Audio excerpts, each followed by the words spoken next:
It was a moonless night, and the remote village of Darava stood silent, wrapped in an eerie fog that rolled in from the forest.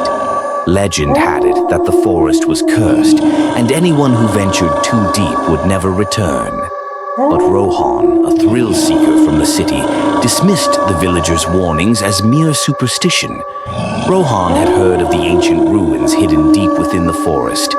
They were said to be the resting place of an ancient, malevolent entity. Armed with a flashlight and a sense of adventure, he decided to explore the forest that night, despite the growing unease in the air. As he stepped into the dense woods, the village's faint lights disappeared behind him. The trees stood like skeletal sentinels, their twisted branches clawing at the night sky. The forest was unnaturally quiet. No chirping crickets, no rustling leaves, just an oppressive silence that seemed to grow heavier with each step. After an hour of trekking, Rohan stumbled upon the ruins. The crumbling stones were covered in moss and ancient symbols that seemed to glow faintly in the darkness. In the center of the ruins stood a stone altar, blackened and cracked as though scorched by an unholy fire. Suddenly, a cold wind swept through the forest, extinguishing his flashlight.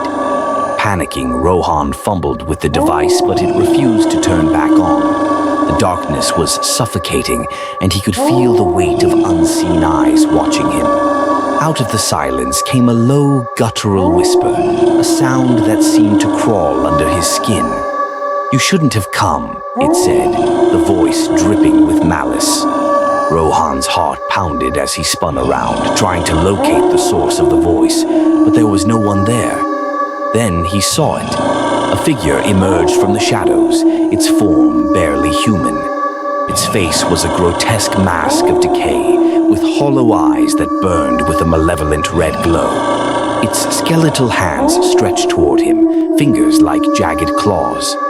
Rohan's scream was swallowed by the forest as the entity lunged at him. He ran blindly, branches tearing at his clothes and skin, the creature's inhuman shrieks echoing behind him. No matter how fast he ran, the entity seemed to be right at his heels. He stumbled into a clearing and collapsed to the ground, gasping for air.